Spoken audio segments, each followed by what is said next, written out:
Okay, hello everybody. Today we are going to talk about um, creativity. Uh, so when you think about creativity, I just included a couple pictures here of things that I thought, were pretty creative. But what does creativity mean to you? So how would you how would you explain creativity to somebody else? What is something that's creative? Do you have creativity? Do businesses value creativity?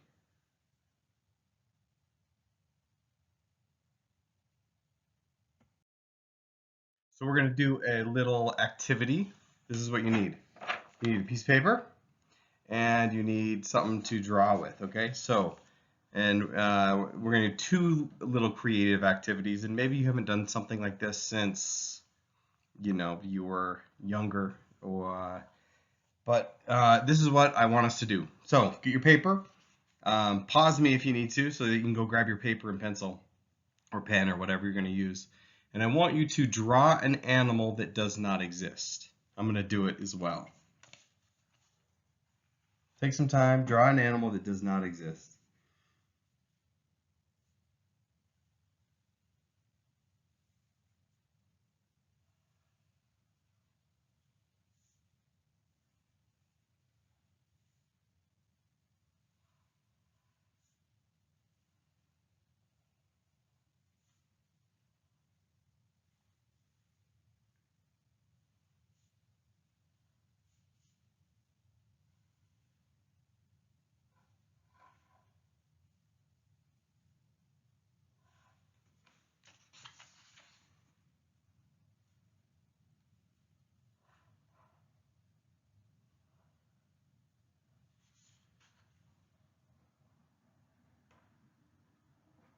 Take a couple minutes. Give your animal a name.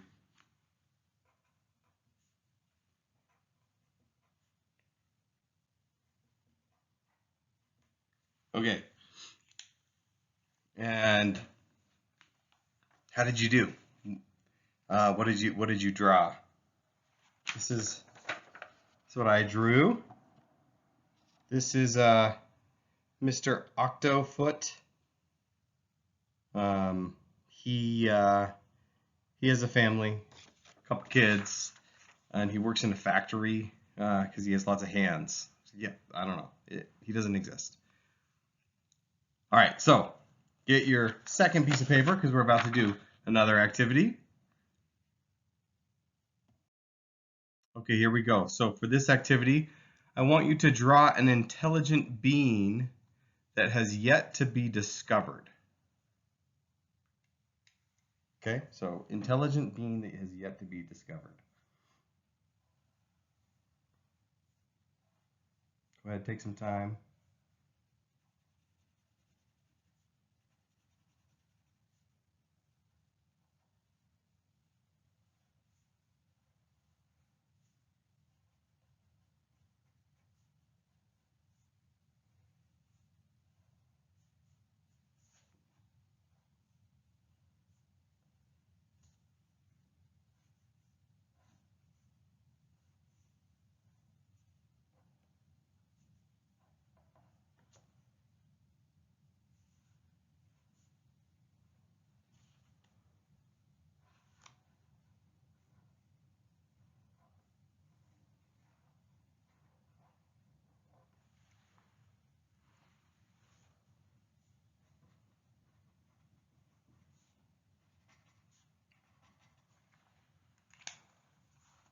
Okay, if you're not done yet, you can finish up. Here's mine. Intelligent being that has yet to be discovered. This is Fred.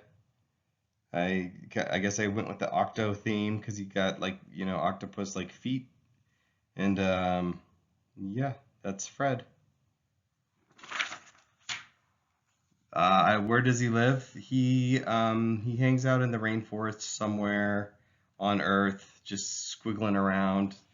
Um, with his, friends, and yeah, that's Fred. Okay, so those two creative activities, like drawing something that doesn't exist, something that is yet to be discovered, it gets us thinking and doing things in different ways. And you probably haven't done something like that in a while. And it doesn't matter how good of an artist you are. That's not the point of it. The point of it is to do something that's different that you really haven't done before, and start thinking about things in a different way.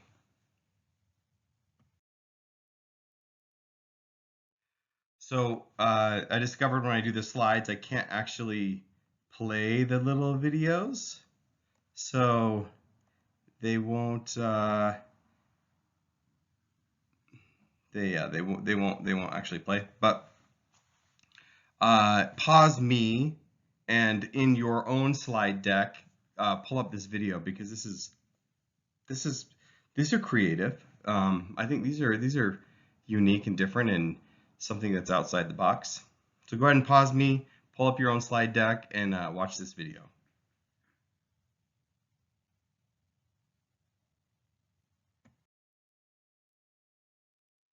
Okay, so what is creative? Like, how do we define creativity? And what is created is an athlete performing something new and unique. Is that creative? Can architecture, buildings, can that be creative? What about like scientific theories? Is that creative? How do we define what creativity is? So here are a couple of different definitions of creativity. So Picasso, the problem with creativity is that we know it when we see it, but it's hard to define. Creativity is the ability to respond to all that goes on around us, to choose from the hundreds of possibilities of thought, feeling, action, and reaction that arise within us, and to put these together in a unique response, expression, or message that carries moment, passion, and meaning. Or here's another definition. Kind of like book definition, look it up, in the dictionary. The use of imagination or original ideas, especially in the production of artistic work. So creativity, where there's two different types of creativity. When we are dealing with creativity, we're generating new ideas. Sometimes it might be the first time that a particular person had that new idea.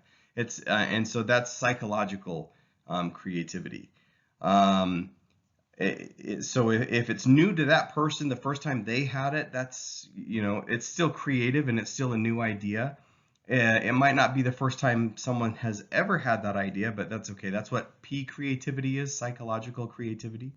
The second type of creativity is H creativity, which is historical creativity. So this is like the first time that a person has this P creativity in history. And so it's like a new invention comes from that, novel idea. When I was a kid, I thought, wouldn't it be cool if cars could fly? But then I watched the Jetsons, and someone else already had thought of that idea, and so it wasn't like historical creativity. And we've really yet to have good flying cars that have really been like, hey, this person invented the flying car, even though we've all talked about flying cars. So there's still not that kind of historical invention that for the flying car quite yet. So when we think about like what is something that's creative, we usually look at these examples of like historical creativity. But the problem is like we never know when that's going to occur. Like, how do we know that that new idea that someone had is going to be the first time that anyone ever had that idea? So, that's challenging, especially if we're trying to learn about creativity, how we can, what it's all about, how we can become more creative. So looking at psychological creativity is actually a little bit more beneficial, because we can we can actively look at that. You did this a little bit when you drew, Fred, or whatever you drew.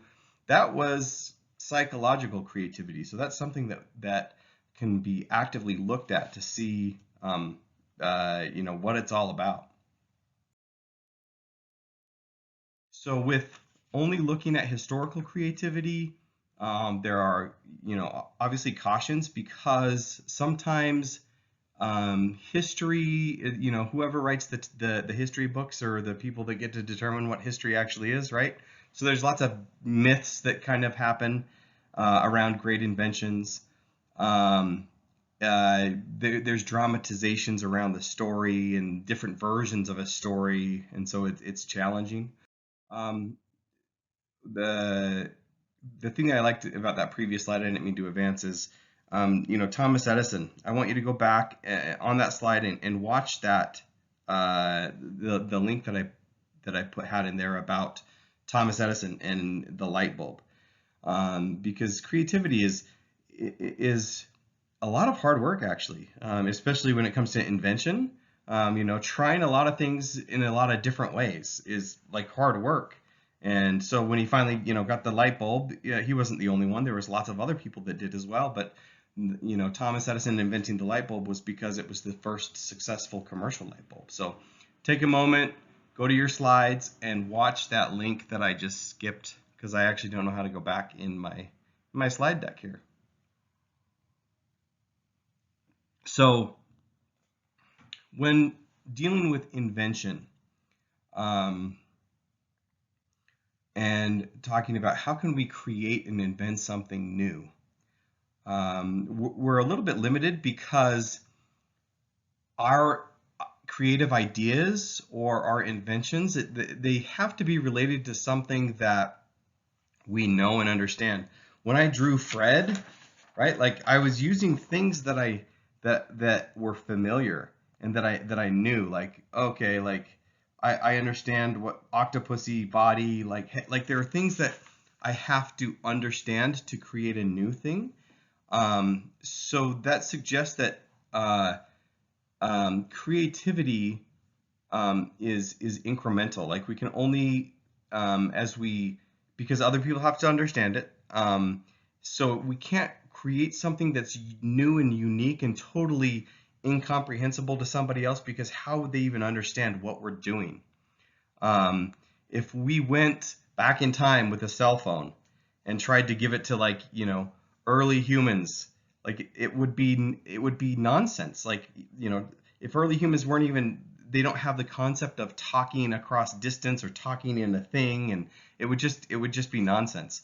So it has to be comprehensible, and there was no way that anyone, in the 1300s would be able to invent a cell phone, because there's a lot of other things that need to be invented first. So it's has this incremental approach for creativity. Think about any. So think about any invention. This is a stagecoach, right? What do cars look like today?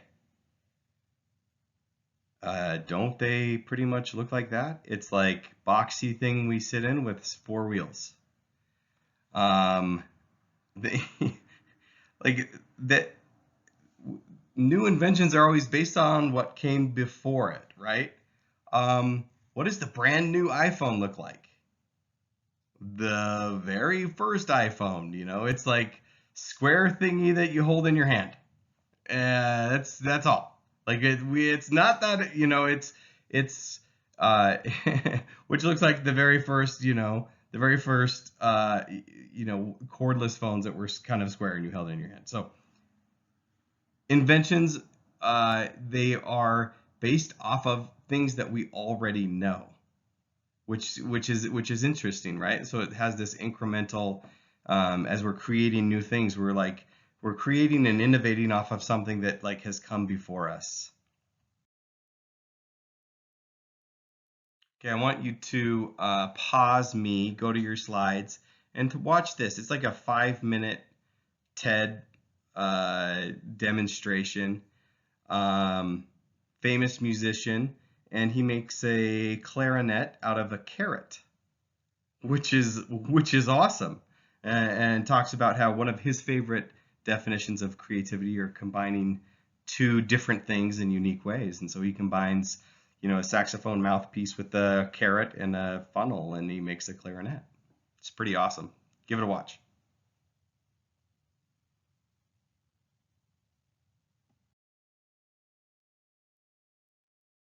Okay, so for when we're looking at psychological creativity, we're wanting to understand, like, are creative ideas influenced by existing concepts? What are some things that make people more creative? Because we obviously value creativity, and the workforce values creativity. So how can we make people more creative?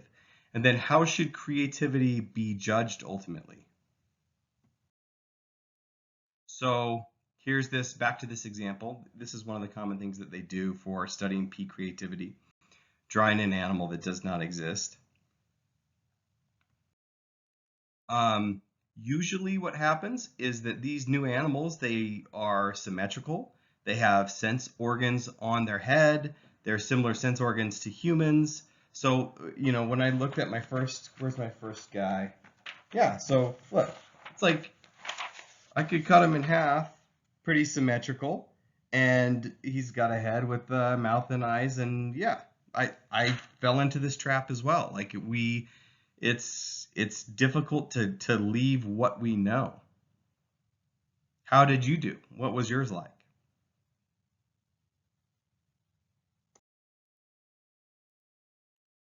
Um, so this is, the effect happens especially when we use more specific things. Like when a more specific ask was, an intelligent being that has not yet been discovered, right? That really clued you in on to, like, what you think that means, right? Like, you're usually going to have something that's like human-esque, that's going to be walking upright, having, arms and legs. The people tend to use, like, humans as that basis of a novel intelligent being. So we're when even when we're trying to be creative, we're still constrained by our existing knowledge and things that we know. Um, the more you know, the more you're constrained to your knowledge base.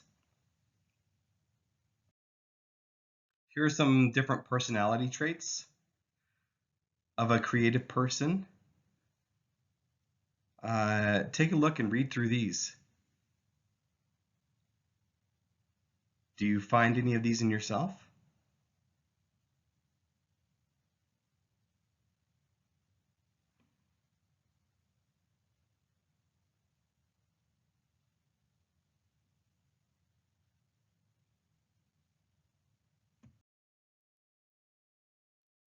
Here's some more.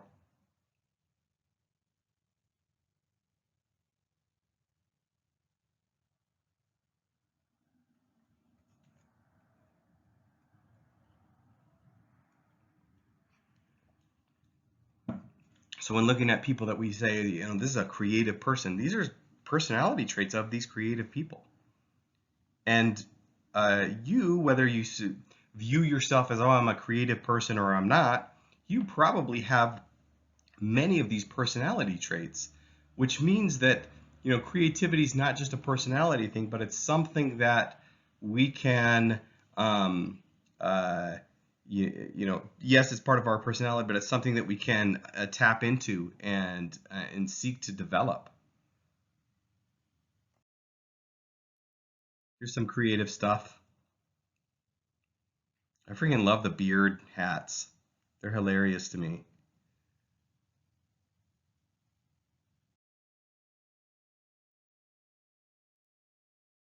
Other creative pictures.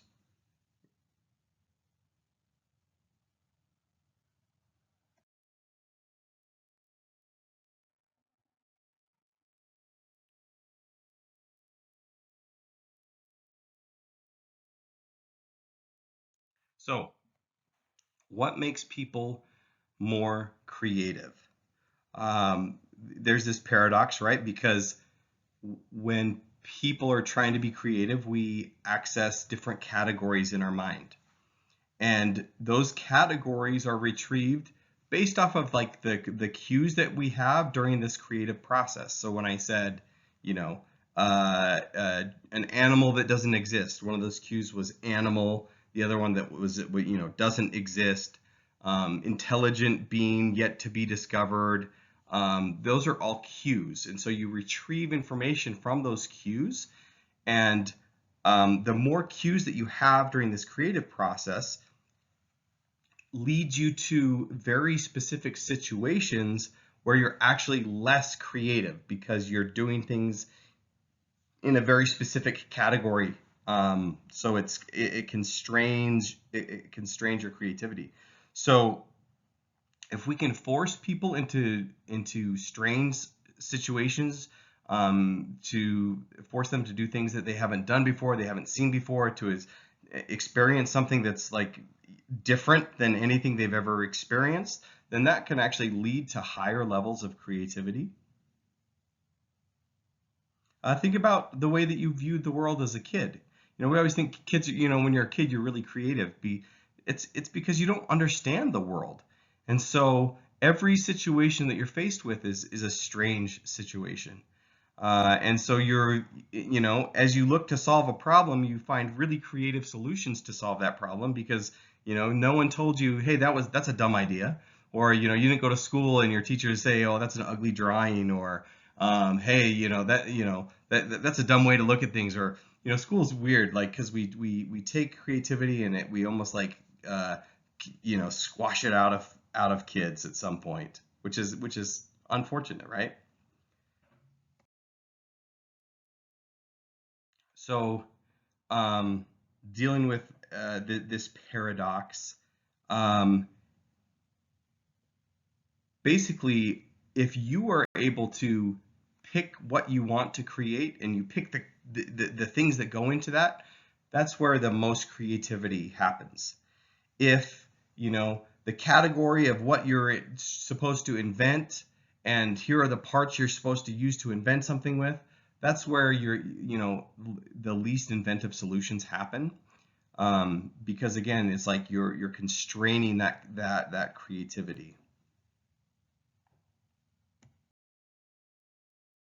There are societal factors at play. What is your environment? Is your community value creativity? Who evaluates the creativity that you engage in, because it's shaped by the people that evaluate whether something is creative or not. So, the person creating it, the individual, the domain, and then also the field, that all goes into play of, what is creative. So if I'm, a software developer and I'm supposed to develop a creative solution to a problem, all of these things are going to determine what is viewed as something that's creative versus something that's not creative.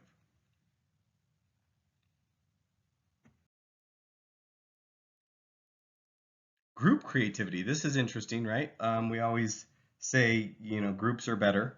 That groups will be, more creative because they can brainstorm and things like that. This is actually what's super interesting about this is that groups are inherently not more creative than individuals. In fact, when you put, a group, here's a problem, group come up with solutions, and then an individual, hey person, come up with solutions. Individuals come up with more creative, unique solutions than a group does, even though the groups have more members. So it seems that, what other people say and do is interfering with our ability to say and do things, and it actually interferes with our ability to even think and reason. And so there's this, conformity within the group.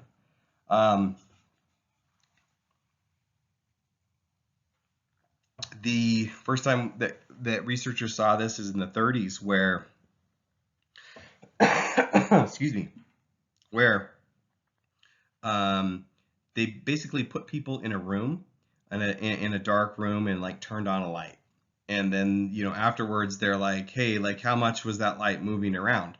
And if they had like someone that was in there as a, kind of a secret agent that was supposed to like, give a response to try to skew people.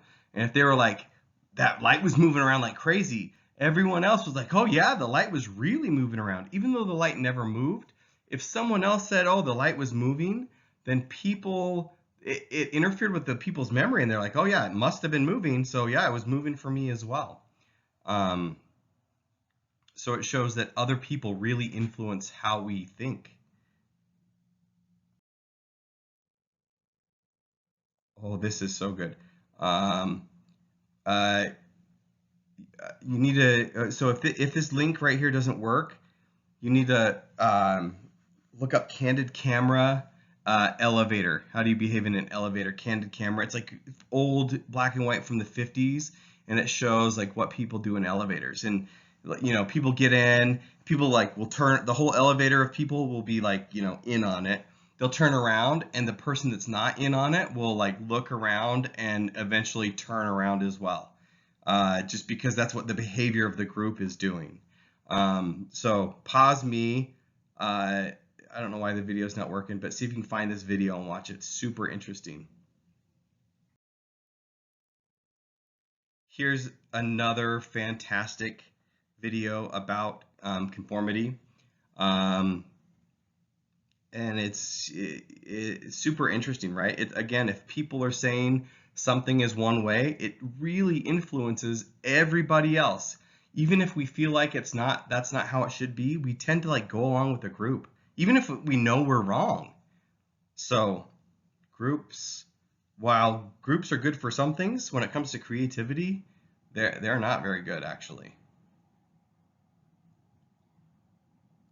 So pause me, watch this video, and then come back.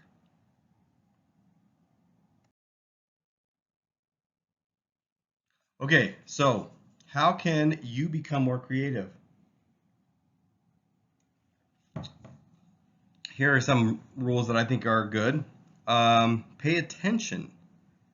How often do we go, through our day and we're not paying attention to the world and people and things around us? We get so used to the way things are, we don't see things. So pay attention. Change up your routine. So, drive a different way to school, walk a different way to your class, do something that's outside of your routine, and then pay attention to the world that you just engaged with. You ever drive around and you're like, I wonder what's this way? Try it out. That's a way to become more creative, because all of a sudden you're like experiencing new, different things. They're like, oh, look at this neighborhood. This is, so it's just, a small thing. Try something different. Do you ever go to a restaurant and order the same thing over and over and over? Do you ever try that crazy thing on the menu? Try it out. Try something different. Maybe it's a new skill. Learn to play some instrument. Sing, dance, something that you haven't done. Draw weird things. I don't know, some new skill, and then pay attention what happens when you're engaged with that. This one, take a break, go outside, think, walk. Like, get it outside, get out of the routine and the groove, and go on an adventure. Go explore with no destination in mind, and just look at the world around you. And lastly, do something that's outside your comfort zone, and then pay attention to that. So these are some great things to become more creative. Okay, this is an excellent TED Talk. I want you to pause me and then watch this. It's about 18 minutes long. It's a crash course in creativity. Super, like, one of the top researchers on creativity talks about how truly we can enable and foster and become more creative, and how we can not only individually, but how by doing so, it can change things. So take a moment and watch this.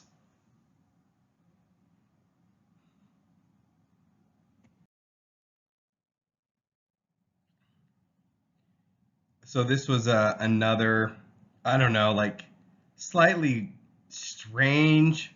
I don't know where I found this, but a creative take on making Thanksgiving dinner, and it's strange and slightly offensive and funny, but I don't know. Check it out. I thought it was pretty creative.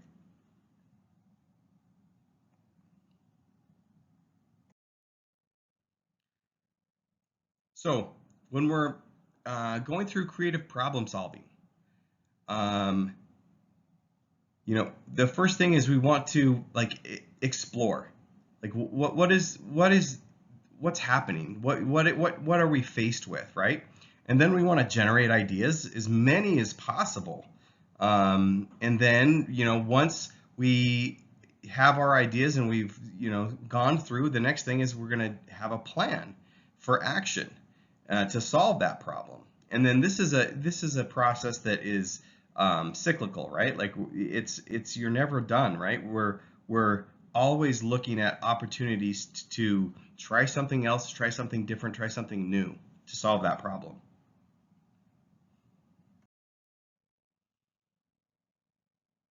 Here are the different 6 stages of creative problem solving. First one, identify your goal. Then you're gathering data, clarifying the problem, generating ideas, select and strengthen your solutions, and then plan for action and implement your plan.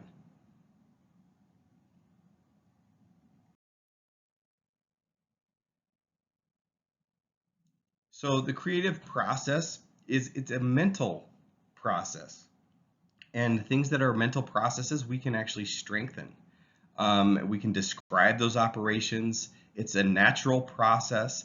And because everyone's different, there are different ways and different cognitive styles that people will use when we're going through a creative problem solving operation.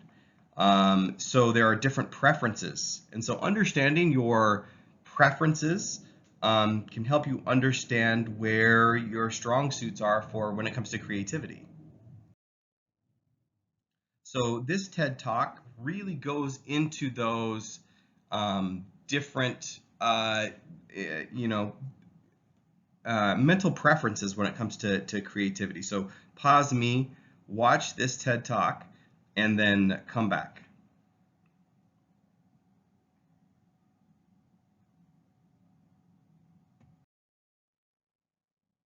So he talked about different problem-solving styles, right? There are people that are clarifiers, people that are ideators, those that are the developers, and then people that are more, implementers. So clarifiers, they like to understand, explore the space, look at the details, try to understand the problem, gather lots of information. The collector is gathering the information, focusing on all those details, solving problems in a very structured way, and as a word of caution, can overanalyze a situation. Ideate, ideators, big picture, likes different ideas and possibilities, stretching their imagination, likes thinking in abstract terms. The problem here is there might be lots of details that are missed because they are, using more of an imagination, abstract kind of way of looking at solving the problems. And then developer, this is the person that is looks at, all right, let's cut to the solution. What are the pluses and minuses? What are the steps we need to take to implement it? Let's get to the solution, and then we can look at the solution and analyze it and see how things are going. And sometimes they get stuck in this, trying to develop the perfect solution, because nothing is quite good enough, because there might be something better that they could continue to do. Lastly is the implementer. This is the person that likes to see things happen, giving structure, seeing their ideas, come to life. Focus on ideas and solutions that they feel are, realistic and workable. Let's get to it. We can't, take all the time like thinking about all these things. Let's get to like implementing it already.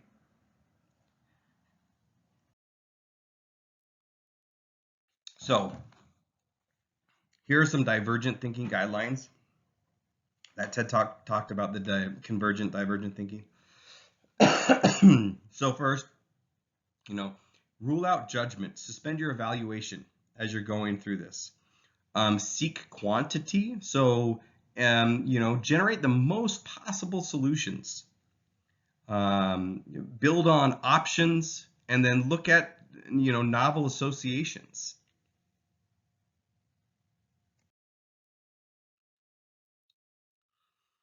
Okay, so this is the last TED Talk that I want you to watch. So go ahead, pause me, watch this TED Talk on how to get out of the box.